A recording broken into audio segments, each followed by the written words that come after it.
ஓம் சாந்தி. 30-3-2025 காலை முரளி. அவ்யக்த Bapdada. Revise date 30-11-2004 Madhuban.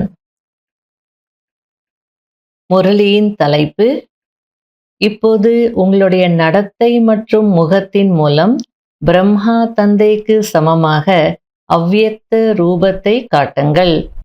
காட்சி அளிக்கும் மூர்த்தி ஆகுங்கள். இன்று பாக்கியத்தை உருவாக்கக்கூடிய வள்ளல் தந்தை தன்னுடைய நாலாபுறங்களிலும் உள்ள உயர்ந்த பாக்கியவான் குழந்தைகளை பார்த்து மகிழ்ச்சி அடைந்து கொண்டிருக்கிறார். முழு கல்பத்திலும் இப்படிப்பட்ட உயர்ந்த பாக்கியம் வேறு யாருக்கும் இருக்க முடியாது. கல்ப கல்பத்தின் குழந்தைகளாகிய நீங்கள்தான் இந்த பாக்கியத்தின் அதிகாரத்தை அடைகிறீர்கள். எவ்வளோ அழகா பாபா சொல்லிட்டு இருக்கார். நீங்க யாரு? கல்ப கல்பத்தின் பாக்கியத்தின் அதிகாரி குழந்தைகள். அப்படின்னா ஒவ்வொரு கல்பமும் உங்களுக்கு தான் அந்த பாக்கியத்தின் அதிகாரம் கிடைக்குது. அந்த பாக்கியத்தின் அதிகாரம் அடையக்கூடிய குழந்தைகள் நீங்கள் தான் அப்படின்றார். நமக்கு தான் ஃபிக்ஸ். எவ்வளோ சந்தோஷத்துல இருக்கணும். உங்களுடைய கல்ப கல்பத்தின் பாக்கியத்தினுடைய அதிகாரம் நினைவில் இருக்கிறதா? இந்த பாக்கியம் அனைத்தையும் விட உயர்ந்த பாக்கியமாக இருக்கிறது. ஏனென்றால் சுயம் பாக்கியத்தை உருவாக்கக்கூடிய வள்ளல் இந்த உயர்ந்த பாக்கியத்தின் தெய்வீக பிறவியை குழந்தைகளாகிய உங்களுக்கு கொடுத்திருக்கிறார். யாருடைய ஜென்மமே பாக்கியத்தை உருவாக்கக்கூடிய வள்ளல் மூலமாக கிடைத்திருக்கிறதோ அவருக்கு அதைவிட உயர்ந்த பாக்கியம் வேறு எதுவும் இருக்க முடியாது. உங்களுடைய பாக்கியத்தின் போதை நினைவில் இருக்கிறதா? உங்களுடைய பாக்கியத்தின் லிஸ்ட் எடுத்தால் அது எவ்வளவு பெரிய லிஸ்டாக இருக்கும். ஆகையில நேரத்தை ஒதுக்கி எனக்கு என்னென்ன பாக்கியம் கிடைச்சிருக்கு அப்படின்னு எழுதுங்க. அது எவ்வளோ பெரிய பட்டியலாக இருக்குன்னு பாருங்க அப்படின்றார். பிராமணர்களாகிய உங்களுடைய பாக்கியம் நிறைந்த வாழ்க்கையில் கிடைக்காத பொருள் என்று எதுவும் இல்லை. அனைவருடைய மனதிலும் தங்களுடைய பாக்கியத்தின் லிஸ்ட் நினைவிற்கு வந்து விட்டதா? நினைவிற்கு கொண்டு வாருங்கள். நினைவிற்கு வந்து விட்டதா? நினைவிற்கு வந்து விட்டது என்றால் உள்ளம் எந்த பாடலை பாடுகிறது? ஆஹா பாக்கியத்தை உருவாக்கக்கூடிய வள்ளலே, மேலும் ஆஹா என்னுடைய பாக்கியம் என்ற பாடலை பாடுகிறது. ஒரு பகவானிடம் இருந்து 3 சம்பந்தங்களின் பிராப்தி கிடைக்கிறது. இதுதான் இந்த உயர்ந்த பாக்கியத்தின் விசேஷமாகும். ஒருவர் மூலமாக 3 சம்பந்தங்கள், அதாவது ஒருவருக்குள் 3 சம்பந்தங்கள். எதை வாழ்க்கையின் விசேஷ சம்பந்தங்களாக பாடப்பட்டிருக்கிறதோ, அதாவது தந்தை, டீச்சர், சத்குரு, இதுபோல் ஒருவர் மூலமாக 3 விசேஷ சம்பந்தங்கள் வேறு யாருக்கும் கிடைப்பதில்லை. நீங்கள் எங்களுடைய தந்தையாகவும் இருக்கிறார், டீச்சராகவும் இருக்கிறார், சத்குருவாகவும் இருக்கிறார் என்று பெருமிதத்தோடு சொல்கிறீர்கள். தந்தையிடம் இருந்து அனைத்து பொக்கிஷங்களின் சுரங்கம் கிடைத்திருக்கிறது. பொக்கிஷங்களின் லிஸ்டும் நினைவிற்கு வந்திருக்கிறது. என்னென்ன பொக்கிஷங்கள் தந்தையிடமிருந்து கிடைத்திருக்கிறது என்பதை நினைவிற்கு கொண்டு வாருங்கள். கிடைத்து விட்டதா அல்லது கிடைக்க வேண்டுமா? என்ன சொல்வீர்கள்?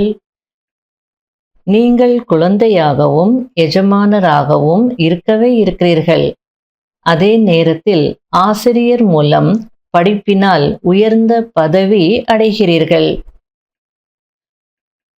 பார்க்க போனால் உலகத்திலும் அனைத்தையும் விட உயர்ந்த பதவி ராஜ்ய பதவி என்று சொல்லப்படுகிறது. நீங்களோ டபுள் ராஜாவாக ஆகியிருக்கிறீர்கள்.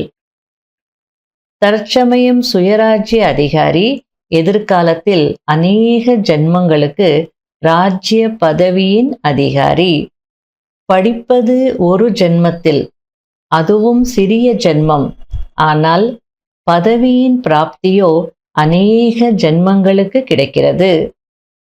மேலும் ராஜ்யமும் துண்டிக்கப்படாத நிலையான தடையற்ற ராஜ்யமாக இருக்கிறது. இப்போதும் சுயராஜ்ய அதிகாரியாக கவலையற்ற மகாராஜாவாக இருக்கிறீர்கள், அப்படிதானே? கவலையற்ற மகாராஜாவாக ஆகி இருக்கிறீர்களா? யாருக்கு கவலை இல்லையோ அவர்கள் கை உயர்த்துங்கள். எவ்வளோ அழகா பாபா புரிய வச்சிட்டு இருக்கிறார். நீங்க தந்தைக்கு குழந்தைகளாக இருக்கிறீங்க. பொக்கிஷங்களின் சுரங்கம் உங்களுக்கு கிடைச்சிருக்கு, அது இருக்கவே இருக்கு. அதே நேரத்துல தந்தை ஆசிரியராகவும் இருக்கிறார். ஆகையால ஆசிரியர் மூலம் படிப்பினால் எவ்வளோ உயர்ந்த பதவி நீங்க அடைகிறீங்க அப்படின்னா, பொதுவா உலகத்துல கூட உயர்ந்த பதவி அப்படின்னு எந்த பதவியை சொல்லுவாங்க? ராஜ்ய பதவியை சொல்லுவாங்க. நீங்களோ டபுள் ராஜாவாக ஆகியிருக்கிறீர்கள் அப்படின்றார். தற்சமயம் சுயராஜ்ய அதிகாரி, எதிர்காலத்துல அநேக ஜென்மங்களுக்கு ராஜ்ய பதவியின் அதிகாரி அப்படின்றார். படிக்கிறது என்னவோ ஒரு ஜென்மத்துல, ஆனால் பதவியோ அநேக ஜென்மங்களுக்கு கிடைக்குதுன்றார். மேலும் எப்படிப்பட்ட ராஜ்யம் உங்களுக்கு கிடைக்குது? துண்டிக்கப்படாத ராஜ்யம், ஒரு ராஜ்யம். அதே நேரத்துல நிலையான ராஜ்யம், யாருமே உங்களிடமிருந்து அபகரிக்க முடியாது. தடையற்ற ராஜ்யம், எந்த தடைகளும் ஏற்படாது. அப்படின்னா எந்த பிரச்சனைகள், எந்த கஷ்டங்கள். ஏன்னா ஒரு ராஜா அப்படின்னா எவ்வளோ பிரச்சனைகள் இருக்கும், எத்தனை தடைகள் இருக்கும்.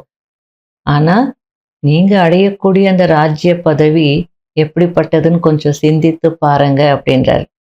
துண்டிக்கப்படாத நிலையான தடையற்ற ராஜ்யம். சரி, எதிர்காலத்துல தான் அது கிடைக்குது அப்படின்னு நினைக்காதீங்க. இப்போ கூட நீங்க சுயராஜ்ய அதிகாரியாக இருக்கிறீங்க, கவலையற்ற சக்கரவர்த்தியாக இருக்கிறீங்க அப்படின்றார். சொல்லிட்டு அப்படிதானே அப்படின்னு கேட்டுட்டு இருக்கிறார். சரி, யாருக்கு கவலை இல்லையோ அவங்க கை உயர்த்துங்க அப்படின்னு சொல்லிட்டு, ஓஹோ நீங்க எல்லாம் கவலையற்றவர்களா அப்படின்னு பார்க்கிறார். அதாவது கொஞ்சம் கூட கவலை இல்லையா? கவலையற்றவர்களா அப்படின்னு கேட்ட உடனே எல்லாரும் கையை உயர்த்திட்டாங்க. அப்போ பாபா ஆஹா கவலையற்றவர்களா, கொஞ்சம் கூட கவலை இல்லையா அப்படின்னு கேட்கிறார். பாருங்கள், ஏதாவது பப்பட் ஷோ அல்லது பொம்மலாட்டம் முன்னால் வந்தது என்றால் அப்போது கவலை ஏற்படுகிறதா? இப்போ ஓகே, ஏதாவது பொம்மலாட்டம் வந்தது, முன்னாடி பப்பட் ஷோ வந்ததுன்னா அப்போ கவலை வராதா அப்படின்னு கேட்கிறார். மாயையின் பொம்மலாட்டம் முன்னால் வருகிறதா இல்லையா? அப்போது கொஞ்சம் கொஞ்சம் கவலை ஏற்படுகிறதா? ஏற்படுவதில்லையா? கொஞ்சம் கவலை இருக்கிறதா? சிந்தனை ஓடுகிறதா அல்லது இல்லையா? உண்மையில் இந்த உயர்ந்த பாக்கியம் இப்போதிருந்தே கவலையற்ற மகாராஜாவாக ஆக்குகிறது. ஆகையால சத்தியுகத்துல நம்ம கவலையற்ற சக்கரவர்த்தியாக இருப்போம். இங்க கொஞ்சம் கொஞ்சம் கவலைகள் இருக்கதான் செய்யும், சிந்தனைகள் ஓடதா செய்யும் அப்படின்னு நினைக்காதீங்க. உங்களுக்கு கிடைச்சிருக்கக்கூடிய உயர்ந்த பாக்கியம் எப்படிப்பட்டது அப்படின்னா, இப்போதிருந்தே கவலையற்ற மகாராஜாவாக ஆக்குகிறது அப்படின்றார். உடனே நமக்கு என்ன தோணும்? இங்க எத்தனை பிரச்சனைகள் இருக்கு பாபா, எத்தனை விஷயங்களை பார்க்க வேண்டி இருக்கு, எத்தனை சூழ்நிலைகளை எதிர்கொள்ள வேண்டி இருக்கு அப்படிலாம் ஓடும் இல்லையா? அதுக்கு பாபா பதில் சொல்லிட்டு இருக்கிறார். அதாவது இப்போது வருகின்ற இந்த விஷயங்கள் இன்னும் போக போக உங்களை அனுபவியாக பரிபக்குவமாக ஆக்கக்கூடியதாக இருக்கிறது. அதனால இந்த பிரச்சனைகளை பிரச்சனைகளாக பார்க்காதீங்க, உங்களை அனுபவியாக ஆக்கிட்டு இருக்கு. போக போக இந்த அனுபவம் உங்களுக்கு தேவைப்படுது, பரிபக்குவமாக ஆக்கிட்டு இருக்கு. அதனால அது பிரச்சனை ரூபத்துல பார்க்காதீங்க அப்படின்னு சொல்றாரு. பொதுவாக உலகத்திலே சொல்லுவாங்க, படிச்சுட்டு நிறைய விஷயங்கள தெரிஞ்சுக்க முடியாது. அனுபவத்துல தான் நிறைய விஷயங்கள் தெரிஞ்சுக்க முடியும் அப்படின்னு. அதனால ஞான மார்க்கத்திலயும் நம்ம அனுபவி மூர்த்தி ஆகணும், பரிபக்குவமான ஒரு நிலை அடையணும் இல்லையா? அதற்காக தான் இந்த பிரச்சனைகள் வந்து உங்களுக்கு உதவி செய்யுறது. அதனால இப்பவும் நீங்க கவலையற்ற ராஜா தான் அப்படின்றார். உதாரணத்திற்கு நம்ம ஞான மார்க்கத்துல நடந்துட்டு இருக்கிறோம். இதுல எந்த மாதிரியான பிரச்சனைகள் வரும் அப்படின்னு நமக்கு தெரிஞ்சிருந்தால்தான் மற்றவர்களுக்கும் நம்ம கைட் பண்ண முடியும். ஏன்னா பாபா கூட இப்படி செய்யுங்க, இப்படி செய்யுங்க, இது இப்படி இருக்குன்னு சொல்லிட்டு கடைசியில மாயாவும் குறைந்ததில்லை. உங்கள மறக்க வச்சிடுறது, தோல்வி அடைய வச்சிடுறது அப்படின்னு சொல்றாரு இல்லையா? அப்படின்னா எல்லா ஞானமும் நமக்கு இருக்கணும். எப்படி மாயா வரும், எப்படி தடைகள் வரும், எப்படி கவலைகள் வரும், அப்ப நம்ம எப்படி அத கடந்து போகணும். அதனால நம்மள அனுபவியாக ஆக்குறதுக்கு தான் இதெல்லாம் வருதுன்னு நெனச்சுக்கோங்க அப்படின்றார். இப்போதோ அனைவரும் இந்த விதவிதமான விஷயங்களின் அனுபவிகளாக ஆகிவிட்டீர்கள் அல்லவா? பயப்படுவதில்லை தானே? ஓய்வாக சாட்சி என்ற சீட்டில், அதாவது பற்றற்ற பார்வையாளர் என்ற சீட்டில் அமர்ந்து இந்த பொம்மலாட்டத்தை பாருங்கள், கார்ட்டூன் ஷோவை பாருங்கள். அந்த பார்வையாளர் பார்வை, சாட்சி பார்வை அப்படின்றது ஞான மார்க்கத்துல மிக மிக அவசியமானதாக இருக்கு. அந்த சாட்சியாக பார்க்கக்கூடிய பார்வை நமக்கு வந்துடுச்சுன்னா நமக்கு எந்த பிரச்சனையும் இருக்காது, எந்த கவலையும் இருக்காது. கவலையற்ற சக்கரவர்த்தியாக இருக்க முடியும், கேரண்டி. ஆனால் அதற்கு பயிற்சி வேணும், அவ்வளவுதான். உண்மையில் ஒன்றுமே இல்லை, அது கார்ட்டூன்.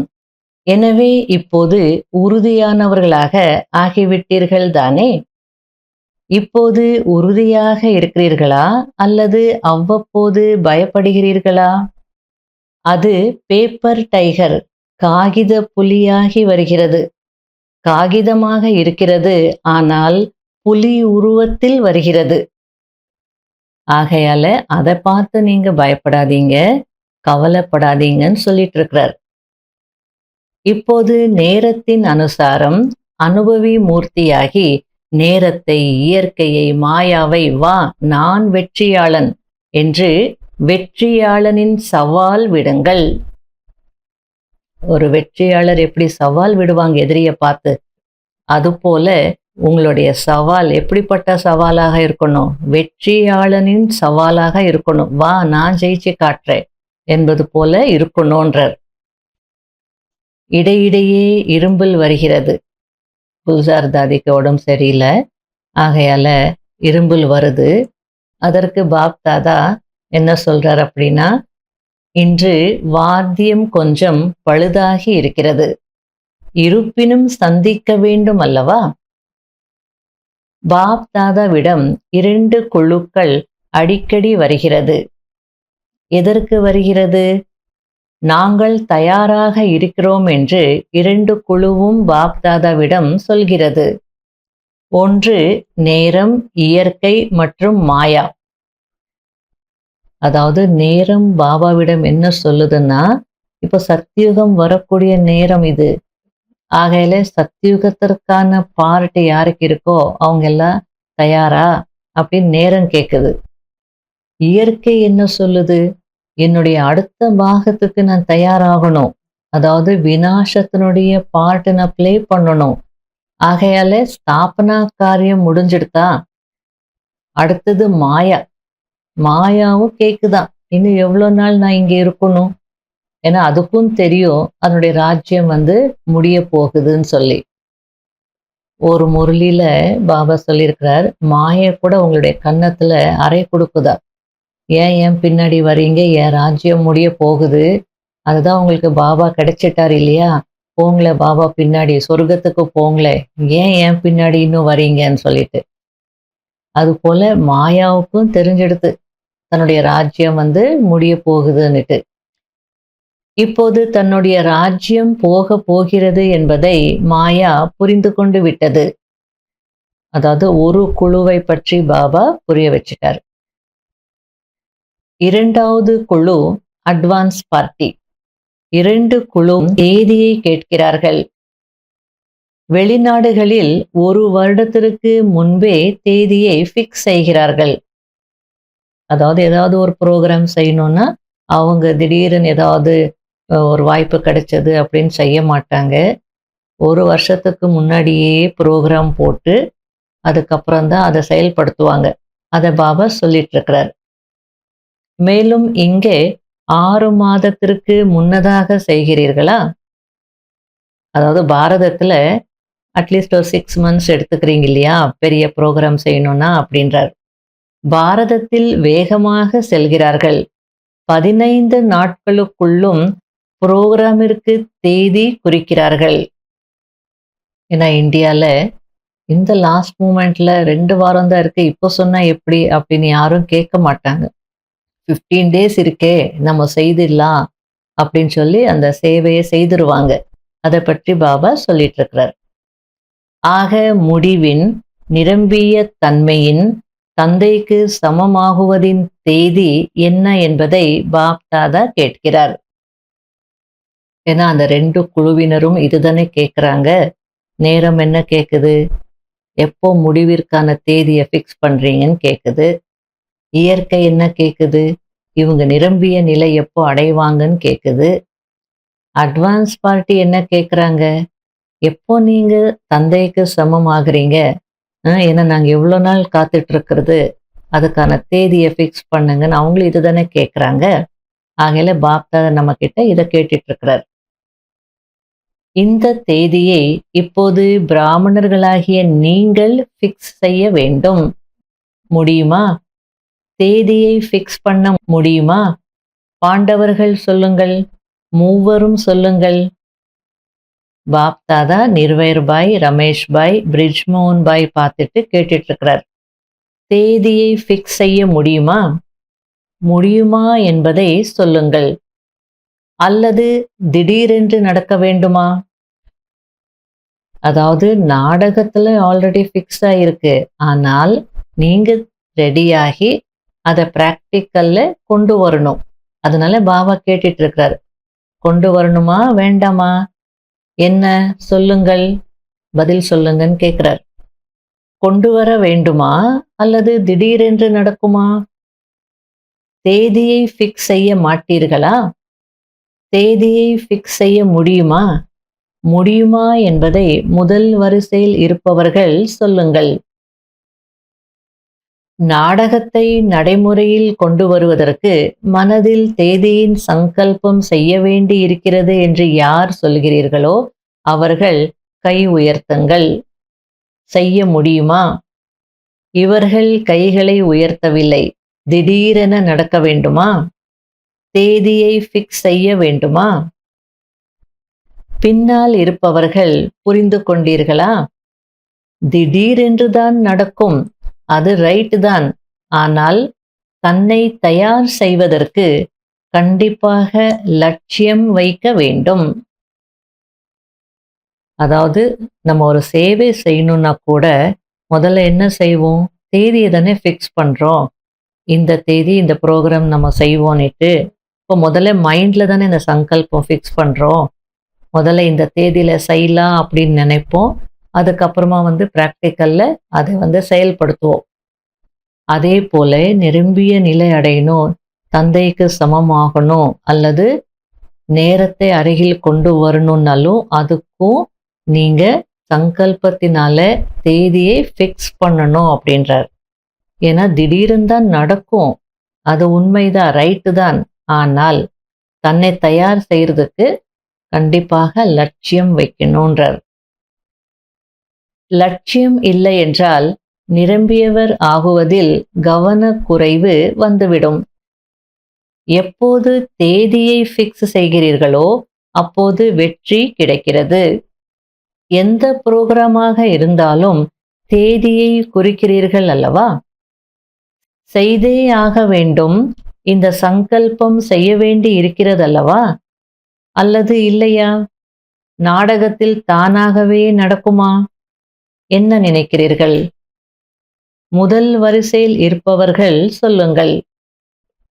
டெஹ்ராடூன் பிரேம் பெயின்ஜியை பார்த்து, ஜெயந்தி பெயின்ஜியை பார்த்து பாபா கேட்டுட்டு இருக்கிறார். சொல்லுங்கள், செய்ய வேண்டுமா, செய்ய வேண்டாமா? பிரேம் சொல்லுங்கள், ஜெயந்தி சொல்லுங்கள், செய்ய வேண்டுமா? அது எப்போது நடக்கும்? கடைசியில் எப்போது நேரம் வருமோ அப்போது நடக்குமா? நேரம் நிரம்பியவராக ஆக்குமா, அல்லது நீங்கள் நேரத்தை அருகில் கொண்டு வருவீர்களா? நினைவில் ஞானமும் இருக்கிறது, போதையும் இருக்கிறது, நம்பிக்கையும் இருக்கிறது என்பதை பாப் தாதா பார்த்தார். ஆனால் இப்போது அடிஷன் செய்ய வேண்டும், அதாவது நடத்தையிலும் முகத்திலும் தெரிய வேண்டும். புத்தியில் அனைத்தும் நினைவிருக்கிறது, நினைவிலும் வருகிறது, ஆனால் இப்பொழுது சொரூபத்தில் வர வேண்டும். அதாவது பாப் தாதா என்ன புரிய வச்சிட்டு இருக்கிறார் அப்படின்னா, உங்க மனதிற்குள்ள புத்திக்குள்ள இந்த ஞானம் இருக்குன்னு தெரியுது, போதை இருக்குன்னு தெரியுது, நம்பிக்கை இருக்குன்னு தெரியுது. ஆனா இப்ப இன்னும் ஒரு விஷயம் தெரியணும், அதனால இது கூட அதையும் அடிஷன் பண்ணுங்க, சேர்த்துக்கோங்க அப்படின்றாரு. அது என்னது? நடத்தையிலும் முகத்திலும் தெரியணும். அதாவது அந்த ஞானம், போதை, நம்பிக்கை இதெல்லாம் நடத்தையிலும் தெரியணும், முகத்திலும் தெரியணும்ன்றாரு. ஆகையில புத்தியில இருக்கு எல்லா விஷயங்கள், நினைவில் இருக்கு, ஞாபகமும் வருது, ஆனால் சொரூபத்துல வரணும்ன்றார்.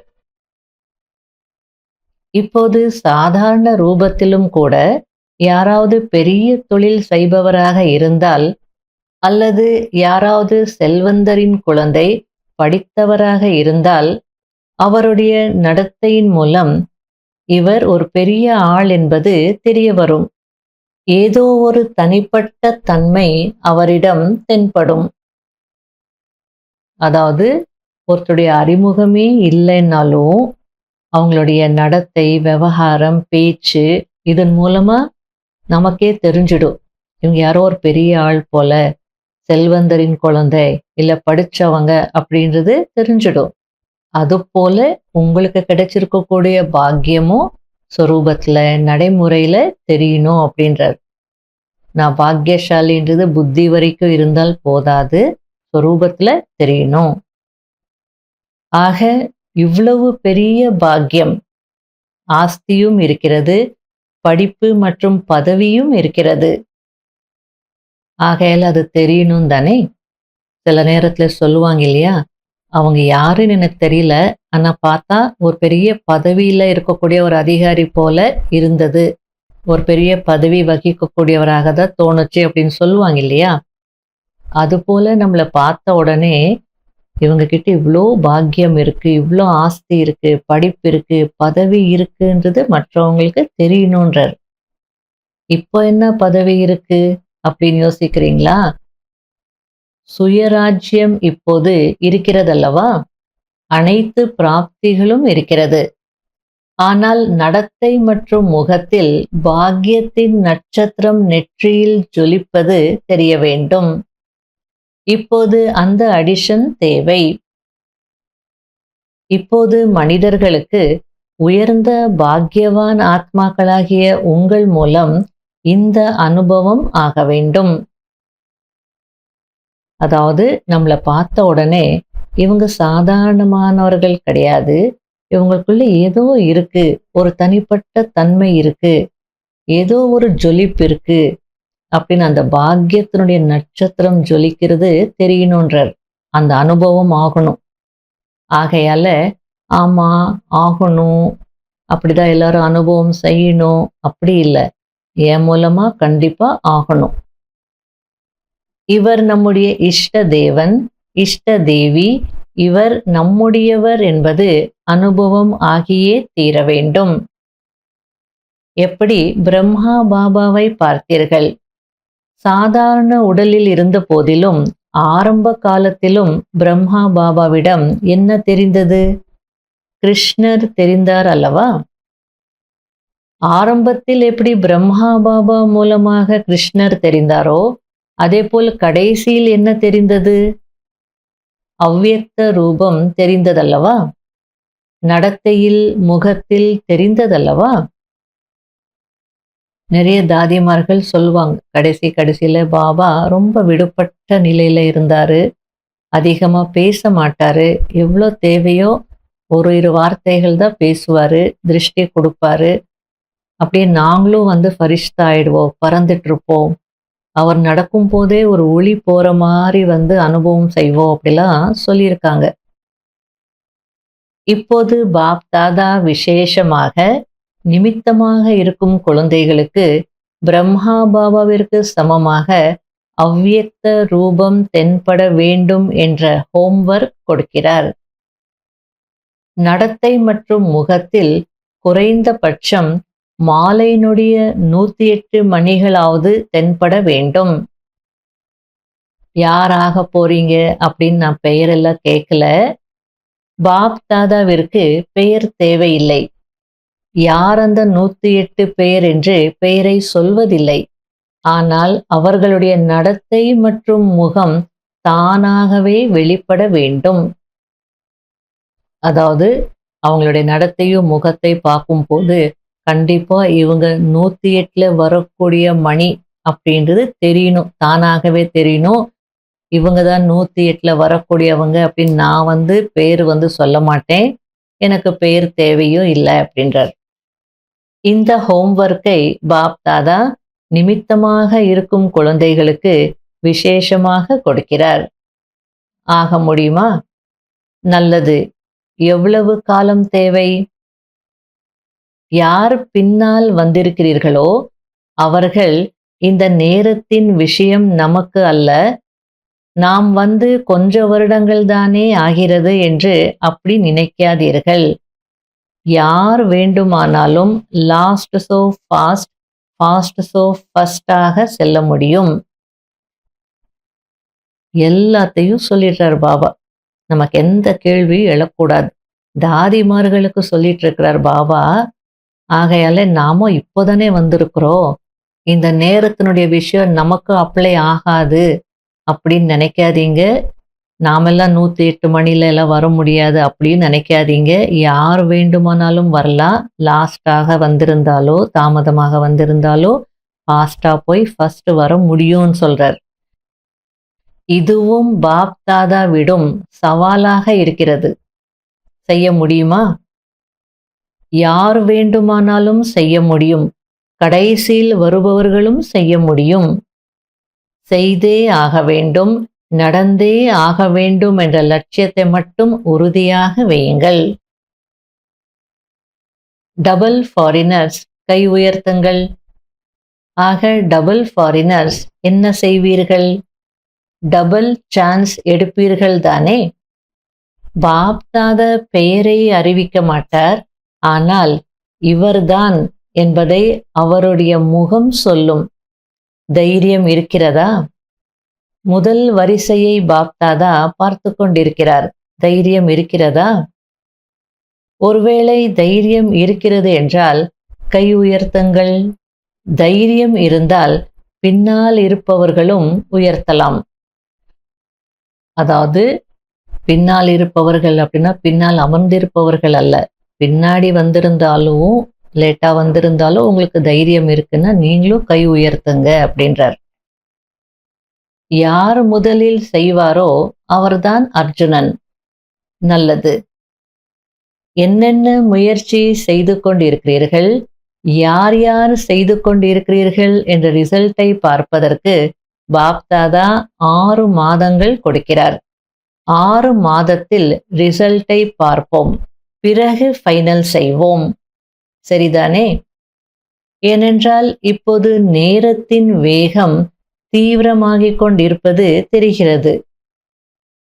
படைப்பு விரைவாக செல்லக்கூடாது. படைப்பவர் விரைவாக செல்ல வேண்டும். நேரம் வந்து உங்களுடைய படைப்பு தானே. அப்போ படைப்பவராகிய நீங்க தான் ஃபாஸ்டா போகணும். நேரம் ஃபாஸ்டா போகக்கூடாதுன்னு சொல்லிட்டு இருக்கிறார். இப்போது கொஞ்சம் வேகத்தை அதிகப்படுத்துங்கள். இப்போது பறக்க வேண்டும். வண்டி ரொம்ப ஃபாஸ்டா போகுதுன்னா பறக்குது பாரு வண்டின்னு சொல்லுவாங்க. அதுபோல நீங்க ஸ்பீட் அதிகரிச்சிட்டீங்கன்னா பறப்பீங்க அப்படின்றார். நடந்து கொண்டிருக்கிறோம் என்று அப்படி அல்ல, பறந்து கொண்டிருக்கிறோம் என்று இருக்க வேண்டும், பறக்க வேண்டும். பதில் சொல்லும் போது, பாபா நாம் தானே ஆகுவோம், வேற யார் ஆக முடியும் என்று மிக நன்றாக பதில் சொல்கிறீர்கள். அதை கேட்டு பாப் தாதா மகிழ்ச்சி அடைகிறார். இருந்தாலும் மனிதர்கள் இப்போது கொஞ்சம் பார்க்க விரும்புகிறார்கள். ஆரம்பத்தில் எப்போது குழந்தைகள் சேவை செய்ய சென்றார்களோ அப்போது குழந்தைகள் மூலமாகவும் காட்சி கிடைத்தது. பாப் தாதாவிற்கு நினைவிருக்கிறது. எனவே இப்போது சேவை மற்றும் சொரூபம் இரண்டு பக்கமும் கவனம் தேவை. ஆக என்ன கேட்டீர்கள்? இப்போது காட்சி அளிக்கும் மூர்த்தி ஆகுங்கள், சாட்சாத் பிரம்மா பாபாவாக மாறுங்கள். நல்லது. இன்று புது புது குழந்தைகளும் அதிகமாக வந்திருக்கிறார்கள். தன்னுடைய ஸ்நேகத்தின் சக்தியினால் அனைவரும் வந்து சேர்ந்திருக்கிறீர்கள். எனவே பாப்தாதா விசேஷமாக வந்திருக்கும் புது புது குழந்தைகளுக்கு ஒவ்வொருவரின் பெயர் சகிதமாக பல கோடி மடங்கு வாழ்த்து கொடுத்து கொண்டிருக்கிறார். கூடவே சதா பிராமண வாழ்க்கையில் நீடூடி வாழ்க, பறந்து கொண்டே இருங்கள் என்று வரங்களை வழங்கும் வள்ளல் வரதானம் கொடுக்கிறார். நல்லது. பாப்தாதா நாலா புறங்களிலும் சாகாரத்தில் நேரில் அமர்ந்திருக்கும் குழந்தைகளுக்கு, மேலும் அவரவர்களுடைய இடங்களில் உள்நாட்டில் தந்தையோடு சந்திப்பை கொண்டாடும் நாலாபுறங்களிலும் உள்ள குழந்தைகளுக்கு சேவைக்கு, ஸ்நேகத்திற்கு, முயற்சிக்கு மிக மிக அதிக வாழ்த்துக்கள் கொடுக்கிறார். இருந்தாலும் முயற்சியில் தீவிர முயற்சியாளராகி இப்போது ஆத்மாக்களை துக்கம் அசாந்தியிலிருந்து விடுவிப்பதற்கு இன்னும் அதிக தீவிர முயற்சி செய்யுங்கள். துக்கம், அசாந்தி, ஊழல் போன்றவை உச்சத்திற்கு சென்று கொண்டிருக்கிறது. இப்போது அந்த உச்சத்தை முடித்து அனைவருக்கும் முக்திதாமத்தின் ஆஸ்தியை தந்தையிடம் இருந்து அடைய வையுங்கள். இதுபோல் சதா திட சங்கல்பமுடைய குழந்தைகளுக்கு அன்பு நினைவுகள் மற்றும் நமஸ்காரம். ஓம் சாந்தி. சேவையின் டர்ன் பஞ்சாபினுடையது. பஞ்சாபை சேர்ந்தவர்கள் எழுந்து நில்லுங்கள். மிகவும் நல்லது. இந்த விதியை நன்றாக உருவாக்கி இருக்கிறீர்கள். அதனால் ஒவ்வொரு ஜோனுக்கும் வாய்ப்பு கிடைக்கிறது. ஒன்று, யக்ய சேவை மூலமாக ஒவ்வொரு அடியிலும் பல கோடி மடங்கு வருமானம் சேமிப்பாகிறது. ஏனென்றால் மெஜாரிட்டி எந்த கர்மம் செய்தாலும் யக்ய சேவை நினைவில் இருக்கிறது. இப்போ மதுபன்ல சேவைக்கு போறோம்னா யாருக்கு எந்த சேவை கிடைச்சிருக்கோ அதை செய்யும் போது இது யஜ்யத்தினுடைய சேவை. நம்ம மதுபன்ல இருக்கிறோம், சேவையில இருக்கிறோம், இது சேவை, இந்த செயல் செய்துட்டு இருக்கிறோம்னா இது சேவை அப்படின்ற அந்த கவனம் இருக்கும் இல்லையா அப்படின்றார். மேலும் யக்ய சேவை நினைவிற்கு வருவதினால் யக்யத்தை படைக்கும் தந்தையும் நினைவிற்கு வருகிறார். எனவே சேவையிலும் கூட அதிகத்திலும் அதிகமான புண்ணியத்தின் கணக்கை சேமிப்பு செய்து விடுகிறீர்கள். மேலும் யார் உண்மையான முயற்சியாளர் குழந்தைகளோ அவர்கள் தங்களுடைய நினைவின் சார்ட்டையும் சகஜமாக மற்றும் நிரந்தரமானதாக ஆக்கிக்கொள்ள முடியும். ஏனென்றால் இங்கு ஒன்று மகாரதிகளின் சங்கம் இருக்கிறது. அந்த சங்கத்தின் அல்லது சகவாசத்தின் வண்ணம் எளிதில் ஏற்படுகிறது. கவனம் இருந்தது என்றால் கிடைக்கும் இந்த 8 அல்லது 10 நாட்களில் மிக நல்ல முன்னேற்றத்தை ஏற்படுத்தி கொள்ள முடியும். சாதாரண ரூபத்தில் சேவை செய்தால் அவ்வளவு லாபம் கிடைப்பதில்லை. ஆனால் சகஜ யோகியாக, நிரந்தர யோகியாக ஆகுவதற்கான, புண்ணியத்தின் கணக்கை சேமிப்பு செய்வதற்கான, மேலும் பெரியதிலும் பெரிய குடும்பத்தின் போதையில் குஷியில் இருப்பதற்கான வாய்ப்பு கிடைக்கிறது. ஆக பஞ்சாபை சேர்ந்தவர்களுக்கு வாய்ப்பு கிடைத்திருக்கிறது. ஒவ்வொரு ஜோனுக்கும் கிடைக்கிறது. ஆனால் 3 லாபமும் கிடைக்க வேண்டும் என்ற லட்சியம் வையுங்கள். எவ்வளவு புண்ணிய கணக்கை சேமித்தீர்கள்? சகஜமாக நினைவில் இருப்பதற்கான முன்னேற்றம் எவ்வளவு செய்தீர்கள்? மேலும் குழுவின் அல்லது குடும்பத்தின் சிநேகத்தை நெருக்கத்தை எவ்வளவு அனுபவம் செய்தீர்கள்? இந்த 3 விஷயங்களில் தன்னுடைய ரிசல்ட்டை ஒவ்வொருவரும் பார்க்க வேண்டும். நாடகத்தில் வாய்ப்பு கிடைக்கிறது, ஆனால் சான்ஸை பயன்படுத்திக் கொள்ளும் சான்சலர் ஆகுங்கள். எனவே பஞ்சாபை சேர்ந்தவர்கள் புத்திசாலிகள் அல்லவா? நல்லது, குழு நன்றாக இருக்கிறது. அடுத்தது பாப்தாதாவுக்கு சொல்லிட்டு இருக்காங்க. இந்த டர்ன்ல ரூரல் விங் மற்றும் விமென் விங் மீட்டிங்காக வந்திருக்கிறாங்க அப்படின்னு சொல்லிட்டு இருக்காங்க. மகளிர் வர்க்கத்தை சேர்ந்தவர்கள் எழுந்து நில்லுங்கள். இதில் மெஜாரிட்டி டீச்சர்ஸ் இருக்கிறார்களா? டீச்சர்ஸ் கை உயர்த்துங்கள். நல்ல வாய்ப்பு கிடைத்திருக்கிறது. ஆக சேவை மற்றும் சேவையின் பலன் இரண்டும் கிடைத்துவிட்டது. இப்பொழுது ஏதாவது புதிய திட்டத்தை உருவாக்கி இருக்கிறீர்களா? அது மகளிர் வர்க்கமாக இருக்கலாம் அல்லது எந்த விங்காக இருந்தாலும் சரி, ஏதாவது புதிய திட்டத்தை உருவாக்கி இருக்கிறீர்களா? ஒவ்வொரு குரூப்பும் ஏதாவது குணம் அல்லது சக்தி வெளிப்படுத்துவதற்கான பொறுப்பேற்க வேண்டும்.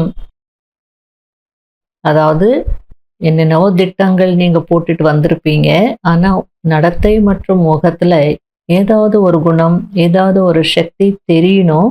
அதற்கான பொறுப்பு அல்லது ஒரு கான்ட்ராக்ட் மாதிரி எடுத்துக்கோங்க அப்படின்றார். அதாவது அதை செய்து முடிக்கிற வரைக்கும் நாங்க சும்மா இருக்க மாட்டோம் அப்படின்ற மாதிரி ஒரு பொறுப்பு எடுத்துக்கோங்க. எனவே இந்த திட்டத்தை உருவாக்கி பாப் தாதாவிற்கு கொடுங்கள். ஒவ்வொரு வர்க்கத்தினரும் சேவைக்கான பிளான்ஸை, அதாவது திட்டங்களை நோட் செய்வீர்கள் தானே? அதை செய்து காட்ட வேண்டும். சரிதானே? அடுத்தது ரூரல் விங். கிராம வர்க்கத்தை சேர்ந்தவர்கள் எழுந்து நில்லுங்கள். கிராம வர்க்கத்தை சேர்ந்தவர்கள் இப்போது வரை எத்தனை கிராமங்களை மாற்றியிருக்கிறீர்கள்? அதற்கு கீழே இருந்து பதில் வருது. 7 கிராமங்களில் செய்திருக்கிறோம். ஒரு கிராமத்தில் 75% வரை வேலை நடந்திருக்கிறது. இந்த மீட்டிங்கிலும் காலத்தின் அழைப்பு, சுத்தமான பொன்னான கிராமங்கள் நிறைந்த பாரதம் போன்ற புரோகிராம் செய்திருக்கிறோம் என்று சொல்றாங்க. இந்த ப்ராஜெக்ட்ல கிராம கிராமமாக சென்று போதைக்கு அடிக்ஷனாக இருப்பாங்க இல்லையா, அவங்களையெல்லாம் அதிலிருந்து விடுவித்து கிராமங்களை சுத்தமாக்கக்கூடிய சேவையை செய்வோம் அப்படின்னு சொல்றாங்க. நல்லது, பிராக்டிக்கல் தானே? அப்படின்னா நடைமுறையில் இருக்குதானே, செய்வீங்க தானேன்னு கேட்குறார். இதன் டோட்டல் ரிசல்ட் ஜனாதிபதி, பிரதம மந்திரி போன்றோரிடம் போகிறதா? அதுக்கு இப்போ அனுப்பணும் அப்படின்னு சொல்லிட்டு இருக்காங்க. ஏனென்றால் நீங்கள் எதை பிராக்டிக்கலாக கிராமமாக செய்கிறீர்களோ அது அரசாங்கத்தின் வேலை. ஆனால் நீங்கள் ஒத்துழைப்பு கொடுக்கிறீர்கள். ஆகையால் ரிசல்ட்டை பார்த்து நன்றாக இருக்கிறதே என்று ஏற்றுக்கொள்வார்கள். ஆகையால கவர்மெண்ட்க்கு ஒரு புல்லட்டின் அனுப்பணும் அப்படின்னு சொல்லிட்டு இருக்கிறார். புத்தகங்களையோ மேக்சைன்ஸோ அனுப்ப வேண்டாம். ஷார்ட்ல இந்த ரிசல்ட், டோட்டல் ரிசல்ட்டை நீங்க அந்த புல்லட்டின் அனுப்பணும் அப்படின்றார். நல்லது, வாழ்த்துக்கள். இடையிடையே இரும்பல் வந்துட்டே இருந்தது. அதுக்கு பாப் தாதா சொல்லிட்டு இருக்கிறார், இன்று வாத்தியம் அமைதி விரும்புது போல அப்படின்னு சொல்றார். நல்லது. பாப் தாதாவிடம் நாலாபுறங்களிலிருந்தும் சேவையின் ரிசல்ட் வந்து கொண்டே இருக்கிறது. விசேஷமாக இந்த காலத்தில் ஒரு மூளை கூட விடுபடக்கூடாது. அனைவருக்கும் செய்தி கிடைக்க வேண்டும். பிராக்டிக்கலாக என்ன திட்டத்தை செயல்படுத்துகிறீர்களோ அதன் ரிசல்ட்டும் நன்றாக இருக்கிறது. டபுள் ஃபாரினர்ஸ் குழந்தைகளின் செய்தியும் கிடைத்தது. மேலும் பாரதத்தில் யாரெல்லாம் மெகா புரோகிராம் செய்தார்களோ அவர்களுடைய செய்தியும் கிடைத்தது. நாலாபுறமும் சேவையின் ரிசல்ட் வெற்றிகரமாக வந்திருக்கிறது. ஆக குழந்தைகள் எப்படி சேவையில் செய்தி கொடுக்கக்கூடிய ரிசல்ட்டில் வெற்றி அடைந்திருக்கிறீர்களோ அதேபோல் பிறருடைய தொடர்பில் வரும்போது வார்த்தைகள் மூலம் கூடவே உங்களுடைய முகத்தின் மூலம் பரிஷ்டா ரூபத்தின் காட்சி கொடுத்து கொண்டே செல்லுங்கள். வரதானம்: பணிவு மற்றும் அத்தாரிட்டியின் சமநிலையின் மூலம், அதாவது பணிவு மற்றும் அதிகாரத்தின் சமநிலையின் மூலம் தந்தையை வெளிப்படுத்தக்கூடிய விசேஷ சேவாதாரி ஆகுங்கள். எங்கே சமநிலை இருக்குமோ அங்கே அதிசயம் நிகழ்வது தென்படும். எப்போது நீங்கள் பணிவு மற்றும் சத்தியத்தின் அத்தாரிட்டியின் சமநிலையுடன் யாருக்கு தந்தையின் அறிமுகத்தை கொடுத்தாலும் அப்போது அதிசயம் நிகழ்வது தென்படும். இந்த ரூபத்தில் தந்தையை வெளிப்படுத்த வேண்டும். உங்களுடைய வார்த்தைகள் தெளிவாக இருக்க வேண்டும். அதில் சிநேகமும் இருக்க வேண்டும், பணிவும் இனிமைத்தன்மையும் இருக்க வேண்டும், மகான் தன்மையும் சத்தியத்தன்மையும் இருக்க வேண்டும். அப்போது வெளிப்படுதல் நடக்கும். ஞானம் சொல்லும் போதே அல்லது சொற்பொழிவு செய்யும் போதே இடையிடையே அனுபவம் செய்ய வைத்து கொண்டே செல்லுங்கள். இதன் மூலம் அன்பில் மூழ்கிய மூர்த்தியின் அனுபவம் ஏற்பட வேண்டும். இப்படிப்பட்ட சொரூபத்தின் மூலம் சேவை செய்பவர்கள்தான் விசேஷ சேவாதாரிகள் ஆவார்கள். ஸ்லோகன்: தேவையான நேரத்தில் எந்த சாதனம் இல்லை என்றாலும் முயற்சியில் தடை ஏற்படக்கூடாது. அதாவது சமயத்துல அது இல்லைன்னாலோ அந்த சாதனம் இல்லைன்னாலோ அதன் காரணமாக முயற்சியில தடை ஏற்படக்கூடாதுன்னு சொல்லிட்டு இருக்கிறார். அவ்யக்த சமிகை: சிலரோ கோபம் ஒன்றும் விகாரம் இல்லை, அது ஆயுதம் என்று நினைக்கிறார்கள். ஆனால் கோபம் ஞானி ஆத்மாக்களுக்கு மகா சத்ருவாக இருக்கிறது. ஏனென்றால் கோபம் அநேக ஆத்மாக்களின் சம்பந்தம் மற்றும் தொடர்பில் வரும்போது வெளிப்பட்டு விடுகிறது. மேலும் கோபப்படுவதை பார்க்கும் போது தந்தையின் பெயருக்கு அதிக களங்கம் ஏற்படுகிறது. அப்போது ஞானம் நிறைந்த ஆத்ம குழந்தைகளை பார்த்து விட்டோம் என்று பார்ப்பவர்கள் சொல்வார்கள். அதாவது பாபா என்ன சொல்லிட்டு இருக்கிறார் அப்படின்னா, கோபம் அப்படின்றது ஒரு ஆயுதம், கோபப்பட்டால்தான் வேலைகள் நடக்கும் அப்படின்னு சில பேர் நினைக்கிறாங்க. ஆனா அது அப்படி இல்லை. நீங்க கோவப்பட்டீங்க அப்படின்னா எப்போ கோவப்படுவீங்க? சம்பந்தம் மற்றும் தொடர்புல வரும்போது தானே. அப்போ எல்லாரும் பார்த்துருவாங்க. பாபாவுக்கு கெட்ட பேர் ஏற்படும், அது வேற விஷயம். அதுக்கப்புறமா வாங்க தியானம் பண்ணுங்க, ராஜயோகம் செய்யுங்க, அமைதி கிடைக்கும், கோபம் எல்லாம் போயிடும் அப்படின்னு சொன்னா என்ன சொல்லுவாங்க? நாங்க பார்த்துட்டோம். ஏன்னா நம்ம கோபப்படுறது அவங்க பார்த்துருக்கிறதுனால ஞானம் நிறைந்த ஆத்மாக்களை நாங்க பார்த்துட்டோம், அதனால எங்களுக்கு எல்லாம் ஞானம் வேண்டாம் அப்படின்னு சொல்லுவாங்க. எல்லாம் நாங்க பார்த்துட்டோம்வாங்க. ஆகையால் அம்சத்தையும் முடித்துவிட்டு பண்புடன் விவகாரம் செய்யுங்கள். குடும்பத்துல, தொழில் செய்யற இடத்துல, வேலைக்கு போற இடத்துல நம்மள நோட் பண்ணிக்கிட்டே இருப்பாங்க இல்லையா? அந்த இடங்கள்ல நம்முடைய விவகாரத்தின் மீது மிகுந்த கவனம் இருக்கணும். பண்புடன் விவகாரம் செய்யணும்னு சொல்லிட்டு இருக்கிறார்.